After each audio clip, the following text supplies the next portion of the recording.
When I asked Ethan why he had gone ahead and made an authorized user card for his parents-in-law, he laughed and said, "Because we're family. Of course it makes sense to have an authorized user card. Got a problem with that? If you knew who married lonely Sophia, you wouldn't say such a thing, right?" His tone was much more arrogant than I'd ever heard before, and I found myself speechless. Was Ethan always like this? "If you're grateful, then devote more to my family. Then I'll consider you as part of the family. Until then, it's like we're only married on paper." I had never heard of a marriage being considered a trial before. Seeing me silent, Ethan pressed on. "That means you're not yet a full member of the family. If you don't like it, you're free to leave any time. For now, our family is just the five of us. No place for a useless parasite." Understood. After I canceled all the credit cards and moved out. My name is Sophia, 27 years old, a freelance illustrator. I used to work as a designer at a major advertising agency, but I went independent when I got married 2 years ago, and now I work from home. My parents died in an accident when I was young. I was raised by my grandparents, but I moved back to an apartment close to the city where I lived with my parents when I went to college, and have lived there ever since. I met my husband Ethan at an Italian restaurant where he worked. It was a place with a good atmosphere, reasonable prices, and great food, so my colleagues and I would occasionally stop by. That's when Ethan, a handsome waiter, became a topic of conversation among us. Ethan was indeed attractive. The manager once joked that a good percentage of the regulars came just to see Ethan, and I understood why. He was that charming. I won't deny that I became one of Ethan's fans, thinking he was cool. He was that noticeable. However, for some reason, we quickly became close, and before we knew it, we were being called a couple, and to my surprise, we ended up getting married.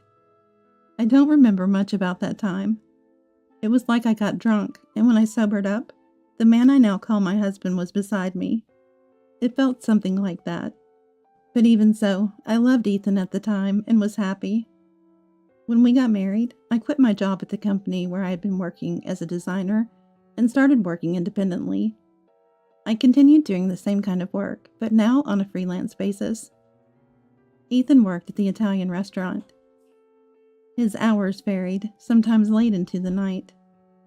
It became a bit difficult to keep working as before, and I had been wanting to go independent for a while, so I took the plunge. "I think it's a good idea. It'll be easier on you, Sophia, and it's good to continue doing the work you love." Ethan agreed, and that's how our married life started. Both of us not being fans of flashy events, we skipped a wedding ceremony and had a family meeting instead. Ethan would go to work, and I'd work from home and take care of the house. Our schedules were irregular, but we kept in touch frequently, waiting for each other to come home to eat together. It was a fun and happy daily life. I thought marriage was wonderful. But about a year into our marriage, everything collapsed when Ethan suddenly said, "My family wants to come over. Is that okay?" Of course, I said it was okay. I had only met Ethan's family briefly at the family meeting, so I thought it would be nice to get to know them better. Having lost my parents at a young age, I had always admired Ethan's family. But when Ethan's 4 family members arrived, I was at a loss for words. "Hey, where's my room?" Sister-in-law Zoe asked as soon as she entered the house. Zoe was 32, 5 years older than me and Ethan, and from what I heard, she worked in a local supermarket. I was surprised by her rude manner, so different from the polite greetings at our first meeting. 18-year-old sister-in-law Harper was there too, but in contrast, she didn't speak a word and just stood there quietly. Now that I think about it, Harper hardly spoke during the family meeting, just introduced herself. Rushed by Zoe, I showed Zoe and Harper to the guest room, and the parents-in-law to what used to be my parents' room. After the parents-in-law settled into their rooms, Zoe declared, "Now that we'll be living together, make sure you take good care of us as family." I didn't understand what she meant, but when I looked at Ethan for help, he was twisting his face in a way I'd never seen before, laughing. Turns out, the in-laws had given up their house and moved into my apartment. Sorry about this. Apparently, my parents' home had to be vacated suddenly, and they had nowhere to go. I wish he had told me this earlier. I thought it was just for a day or two. This is really inconvenient. I said to Ethan as kindly as possible, and he apologized. Anyway, just until we find a new place, please. I couldn't say no after that. It's not like I could turn away people in need, especially when it's the family of someone important to me, without even having a place for them to go. I agreed to live together, albeit reluctantly, after making them promise to look for a place to live as soon as possible.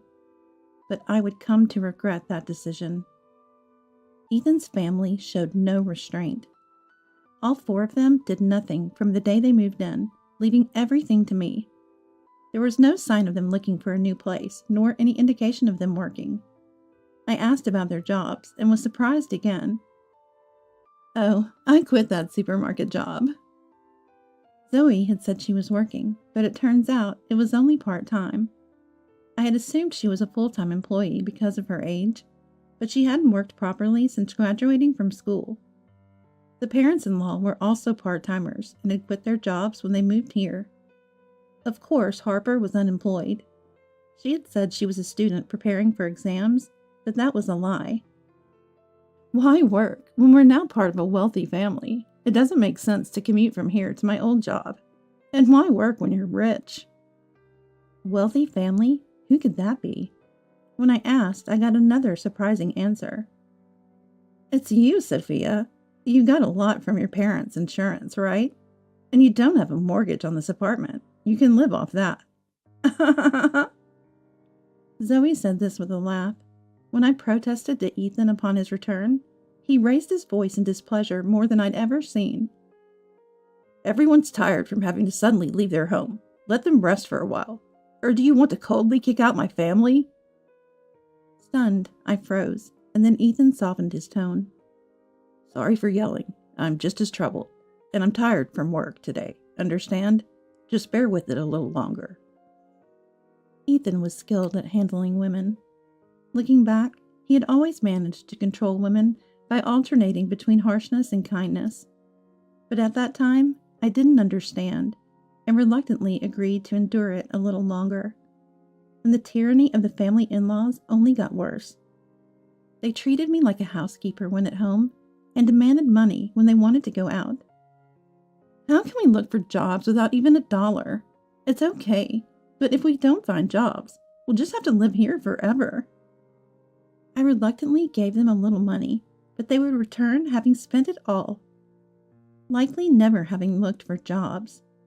But if I mentioned that without proof, I would be accused of lying and harassed for hours by the entire family in-laws. Talking to Ethan when he returned did not solve anything. Everyone's frustrated because they can't find jobs. Sorry, just bear with it a little longer. I'll talk to them. That's how he would pacify the situation. After repeating this several times, it felt pointless to even mention it, but gradually they asked for money less often, so it seemed to resolve itself. Of course, the money I gave was never returned. After about 3 months of this, I realized something terrible. Why is the amount charged on my credit card so high? Could it be unauthorized use of my credit card? Upon checking the statement, all the charges were made with an authorized user card. The purchases ranged from food, drinks, books, and games to expensive brand bags and clothes. There were numbers assigned from 1 to 5, meaning 5 authorized user cards had been issued. Currently, the credit card is in my name, with Ethan using one as an authorized user. Sophia, you seem better at handling this stuff, and it'd be easier to manage payments if we consolidate. You mind taking care of it?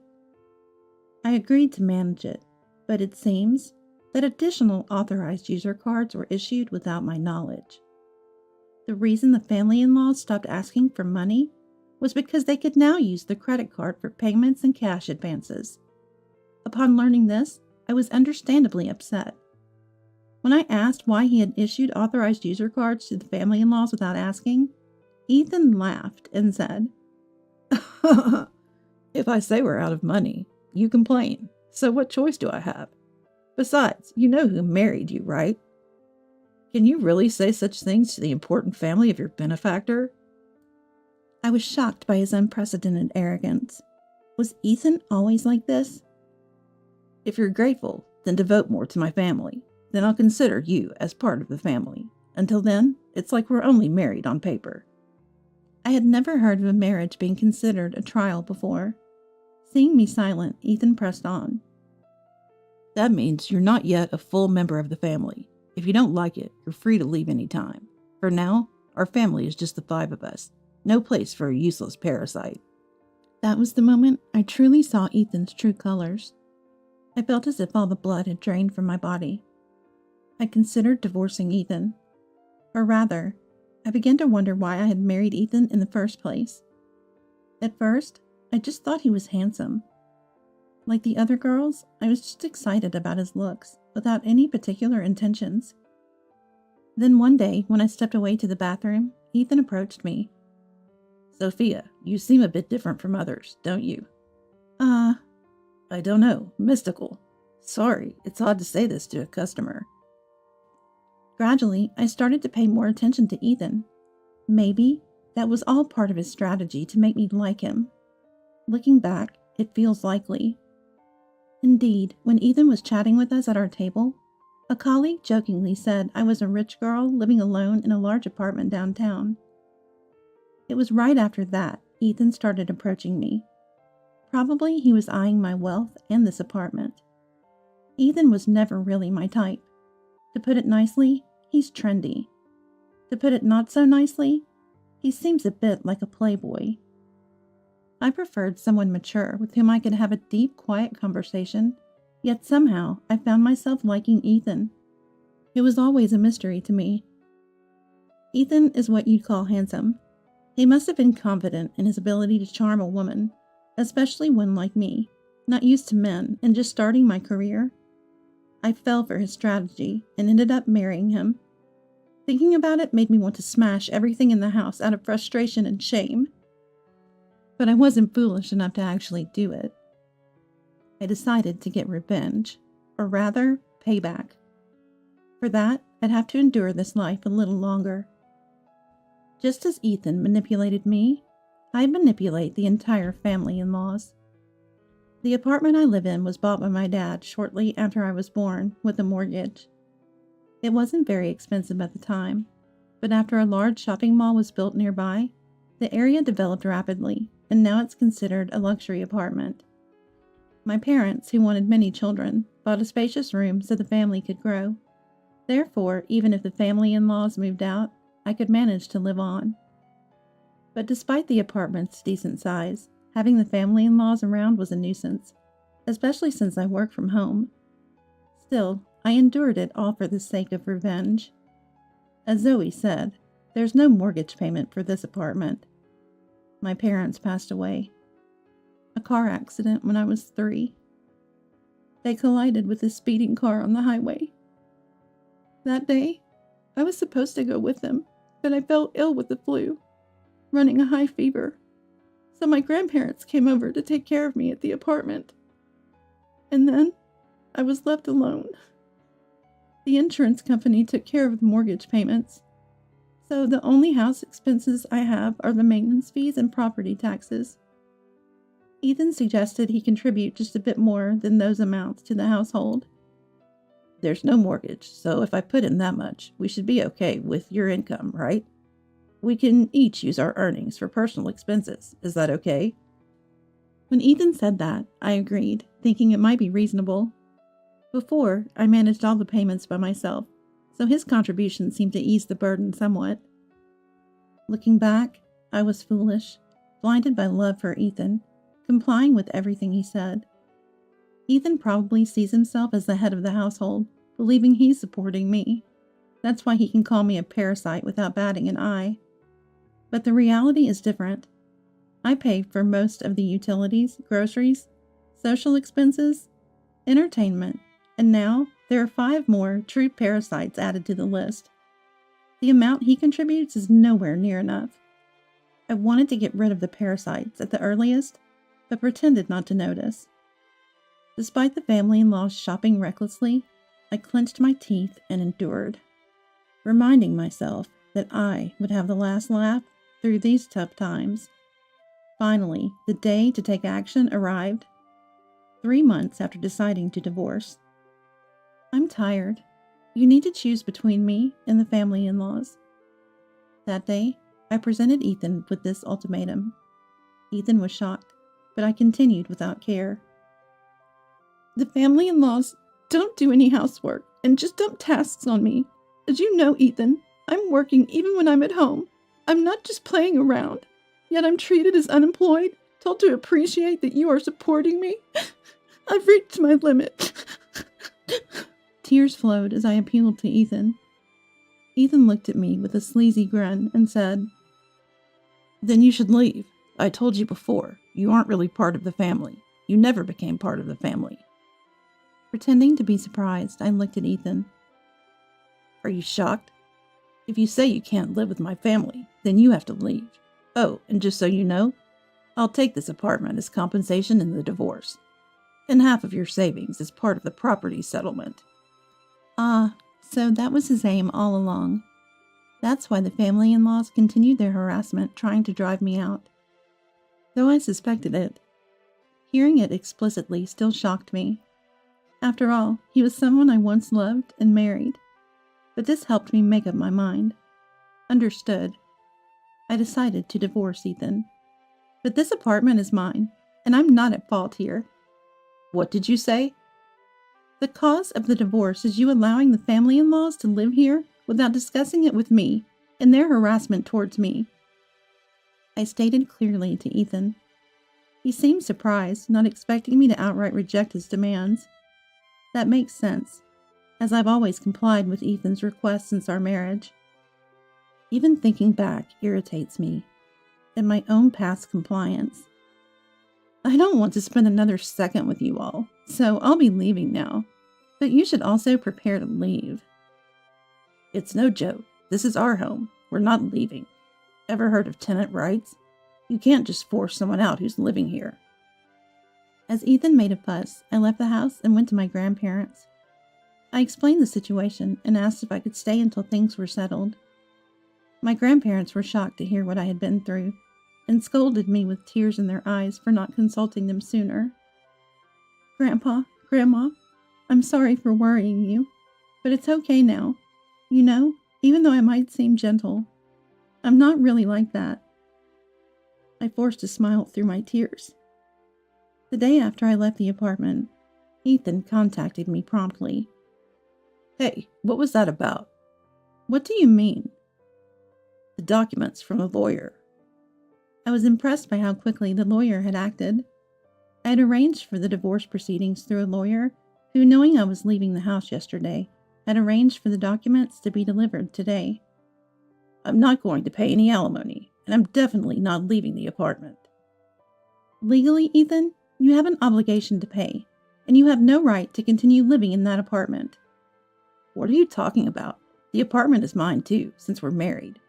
If you insist, pay me half the money to buy me out. His claim made no sense. Talking this way won't resolve anything. Please communicate through the lawyer from now on. I hung up, not willing to discuss any further. Expecting another call tomorrow, but I had no desire to talk today. Sure enough, he called again the next morning. Hey, what's the meaning of this?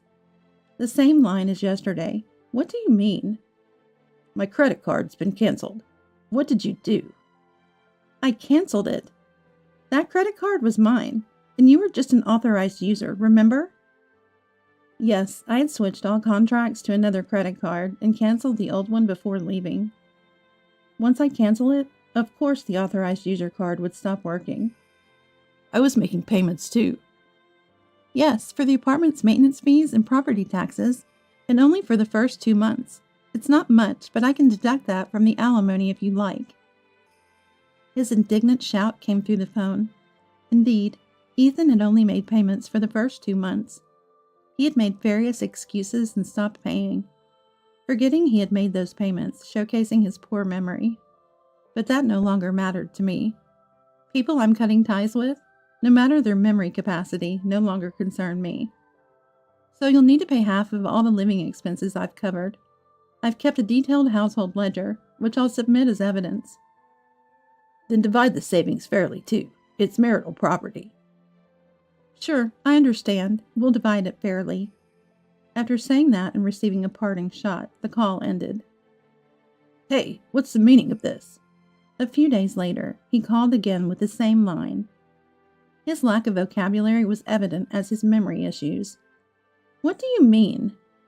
The division of marital assets. Why is there nothing? Sophia, you have a lot from your parents' insurance, right? Ah, so he thought that. I explained politely that my savings before marriage do not count as marital assets, and that there are no savings after marriage, so naturally the amount is zero. Don't lie. If you think it's a lie, why don't you consult someone? Anyway, from now on, please communicate everything through the lawyer. We won't be talking directly anymore. Goodbye. I hung up and blocked Ethan's number. 2 months after I left, Ethan and the family-in-laws finally moved out of the apartment. Not because they had a change of heart, but because they could no longer afford to live there. Firstly, Ethan's income alone wasn't enough to support a family of 5. That was to be expected. They had freely used my credit card for shopping sprees, and were not about to start economizing now. I had intentionally allowed them free rein with the credit card, knowing it would come to this with the family-in-laws. They began to demand shopping from Ethan and, when he refused, resorted to stealing money from his wallet. Even when Ethan got angry, they blamed him for my departure and ganged up on him. Then, the electricity, gas, and water were all cut off.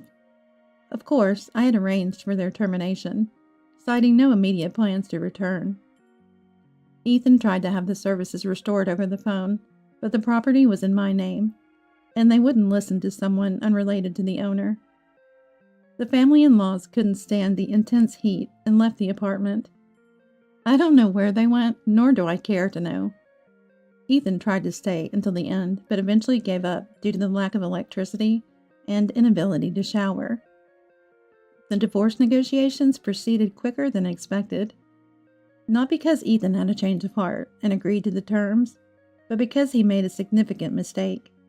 He cheated before our divorce was finalized.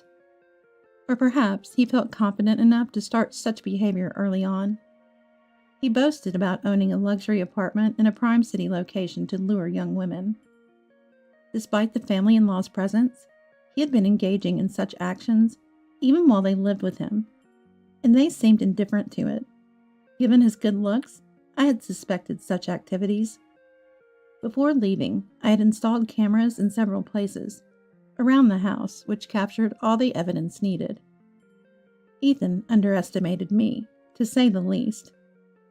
I demanded a significant sum as compensation in the divorce for his bringing the family-in-laws into our home without my permission, making me pay for the authorized user card they used, driving me out, and cheating. Ethan paled at the amount and desperately sought reconciliation, but I had no intention of going back. Knowing he couldn't pay, I aimed to have him incur as much debt as possible. When I threatened to sue for fraud over the unauthorized creation of the user card, he reluctantly agreed. I hope he manages to pay off his debt. The divorce is finalized, and I'm still staying with my grandparents. I haven't decided what to do with the apartment yet. I might even sell it. Although it was a precious gift from my parents, with no memories of them, and after everything that's happened, I think they would understand if I let it go. My work as an illustrator is slowly picking up. Well, I might live alone again. It's a good era to work remotely from my grandparents' home. I'll indulge in their care a little longer before taking a firm step forward. This time, I hope not to be deceived by a man's looks, and find a partner with whom I can share my life.